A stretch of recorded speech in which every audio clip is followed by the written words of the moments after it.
back again, everyone. Glad you could join us. Right, today, if you can remember back in episode, I think it was 16 and 17 of Triggers Broom, we started the internal throttle twist grip. Now, that's what I want to continue with today. Couldn't complete the time because I was waiting a few parts, but I've got them now, so we can continue with it. And what I've been doing, this is it working here, is if you can remember the mock-up we did, I used this as the handlebar to machine the slot in. Well, we drilled it and filed it, and what I've been doing, I've transferred that onto the handlebars themselves, and that's what we've got here. So that's moving. Now, it was quite critical whereabouts I put these two slots on the handlebars, because that determined whereabouts the brake lever was. Because the slide that goes inside was, this is a spare one, an initial one I tried. This slot here is where the brake cable runs through, and the slots on there had to be in the right place so I could get the lever at the right angle. So I want to try it out, and I think I've got it right. There's very little movement I can make on that, otherwise the cable will catch, but I could twist the handlebars up or down a little bit if I need to. Right, now next thing, as I said, I was waiting for a few parts, so if I just zoom you in, I'll show you what I mean. Right, we're going to take this apart in a minute, but for now you can see that's the twist grip turning. Now, to stop it coming off the end, because if it wasn't there it could move off the end of the handlebar, I'm using these little brass bushes. So I've threaded the end of the pipe, and that's going to hold it on that end so it prevents it coming off there. And also we're going to have this brake lever in there, so the bush can't come off because it'll be hitting up against the shoulder of this on the lever itself. So that's stopping it going that way. So see, I've got the bush now. The other end, the slide is trying to go that way, being pulled that way by the cable. Where I've got the tape here, and what I've got for that end, this is the other thing I was waiting for, is these little mirror brackets. So that goes around the handlebars and holds the rear view mirror on down through there, so that when it's wrapped around on the handlebar, when it's wrapped around there, that's stopping the twist grip going that way. Right, now one of the things I'm going to do today is this little retainer. Right, now that's to hold the outer cables inside the handlebars, and I marked it out round here. I need to drill it, 3 little holes I'm going to drill, so when I put it inside I can screw it in, hold it in place, and this bracket is going to go around the top of where the screws are. I'm just using 3 little M4 countersunk screws, so when they go in there the bracket should fit over the top and it'll hide them as well. Right, so what I'm going to do is I'm going to disassemble this, so it's going in reverse order so you can see what the parts are that I've used.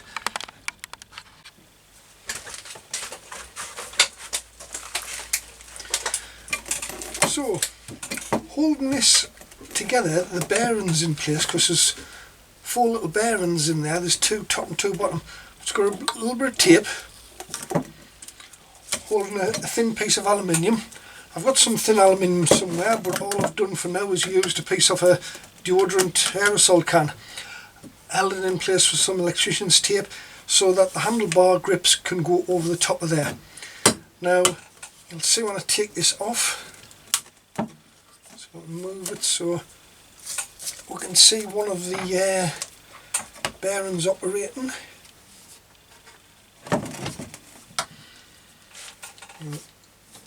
If we can see inside of here, we've got a little bearing there, and as I turn the twist grip you'll see it'll move up and down there.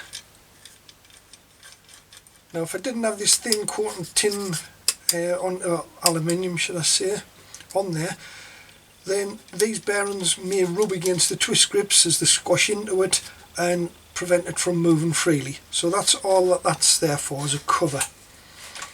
And you can see the bearing moves up and down as I turn it, and it's quite free.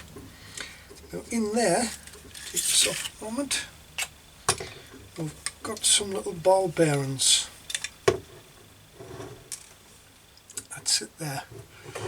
There's two top and two bottom. Yeah. Now they're very tiny. You can see them there. Now, I've got them off eBay. I think they're used in little remote control cars for the wheel bearings and axles. So the other thing in here, hold them in place, is the some grub screws. Just try to take the grub screws out there. And then it should all come apart.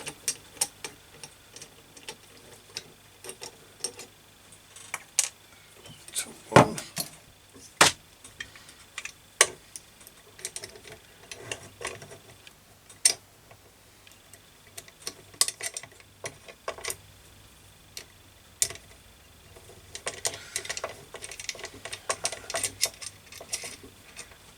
Well, that's it. So slide comes off now, and now we've got the little internal slide. Right, as I said, making all of this was on episode 16 and 17, so you can look back and have a look at that if you want. What I'm going to do today now is drill 3 holes through here. Now the M4 bolts, so there are going to be 4mm going through clearance, but the retainer is going to have to be a 3.2 so that I can tap it to the M4. But what I'm going to do is I'm going to drill this M3 first, sorry, at 3.2 first,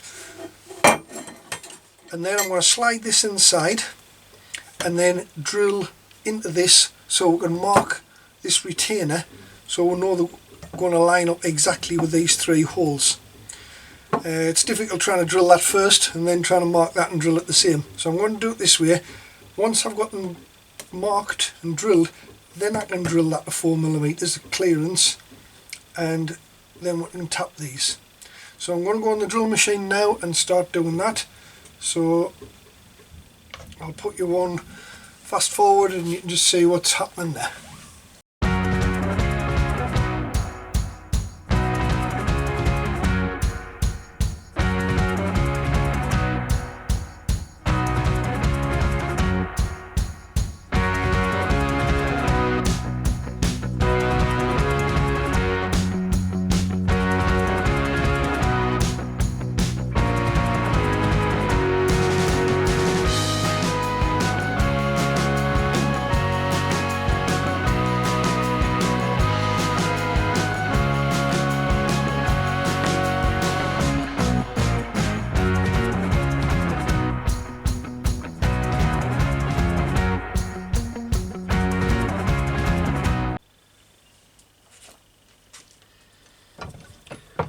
So I'll just try threading this hole. A bit of oil. A taper tap M4. Don't think I'll get this very deep. And try a middle plugs, middle tap, see if we can get anywhere with that one.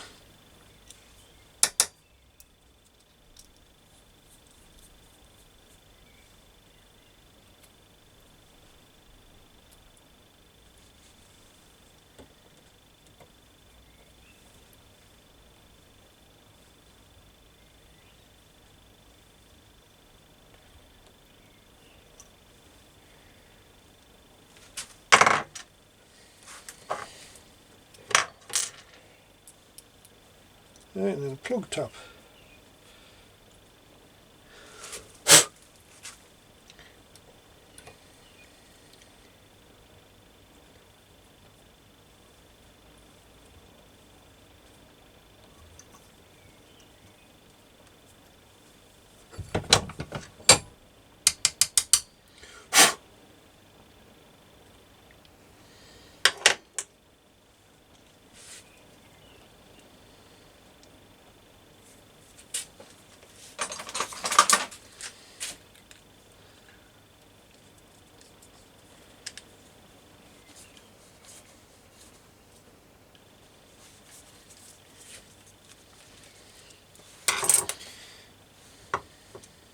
Right, so originally I drilled 3 holes at 3.2.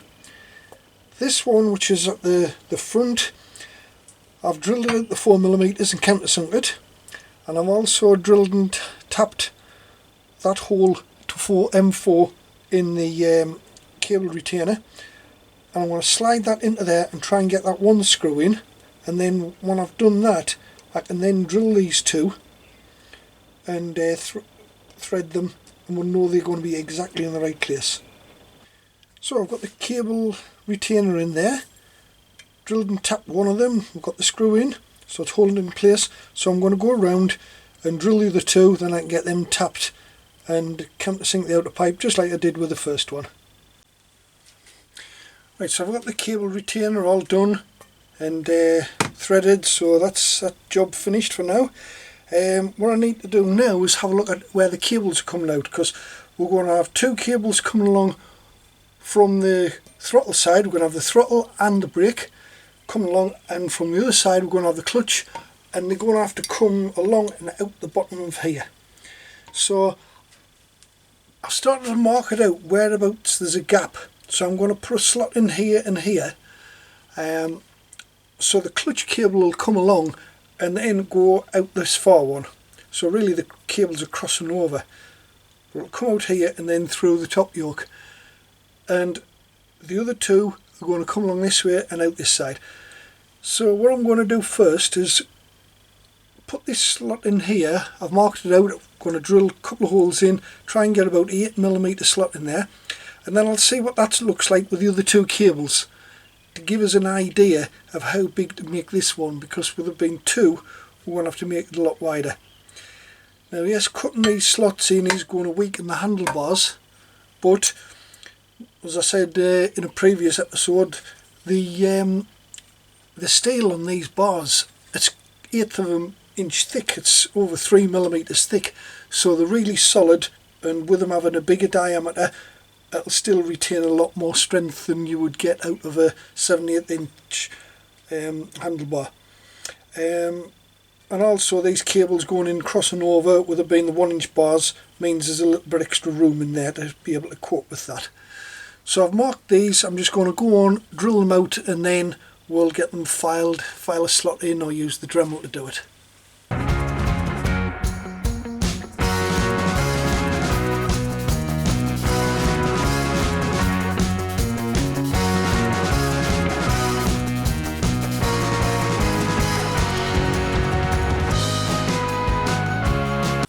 Right, so I've got the 2 little holes drilled in there, so we need to elongate it into a slot.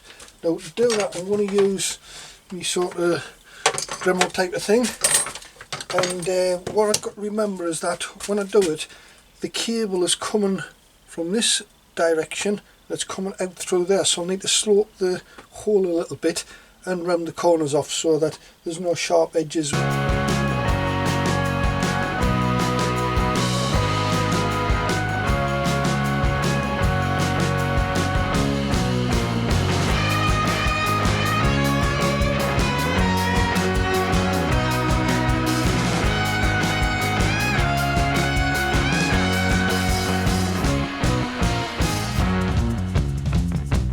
Right, so that one's in there, and so you can see the cable's moving nice and freely there.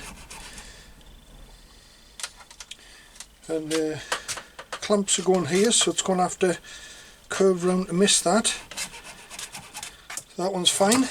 Now the other one, we're going to have this cable as well, so it's going to be difficult trying to get it in a slot which is about 8mm wide.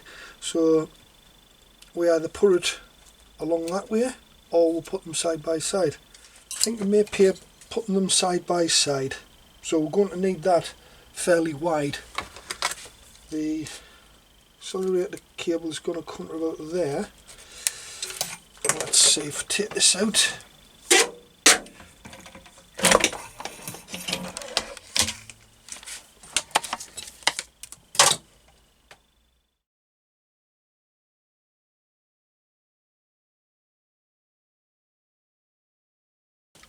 So that's how wide it should be.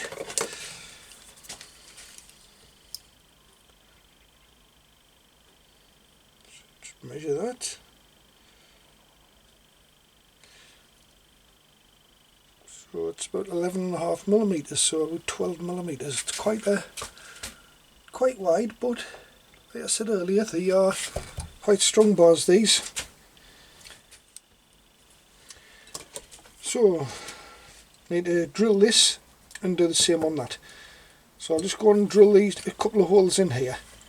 So I've got them both drilled and filed out, and as you can see, so we've got the accelerator cable, we've got the brake, the clutch, and these two multi-core cables there for the left and right indicator, the horn and high and low beam.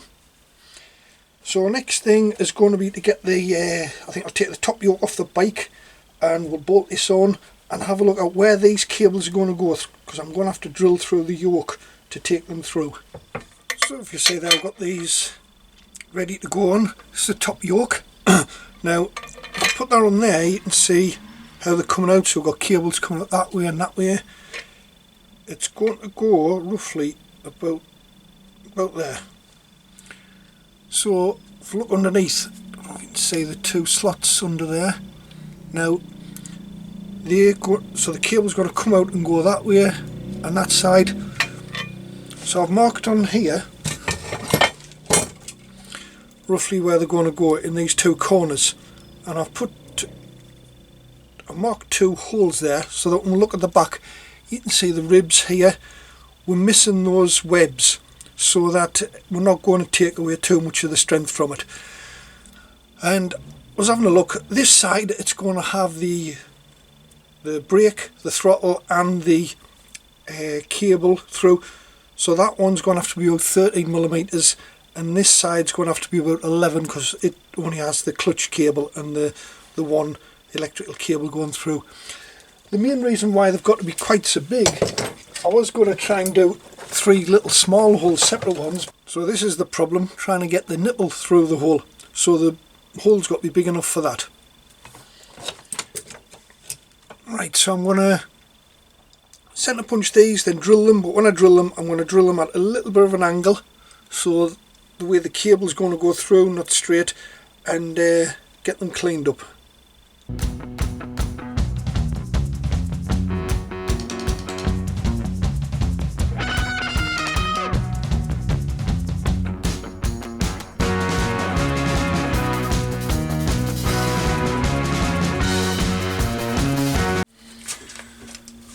Right, so I've got both those drilled, and as you can see, they're missing the webs at the back. So what I'll do now is I'll just get the Dremel and we'll clean them up a little bit so there's no sharp edges.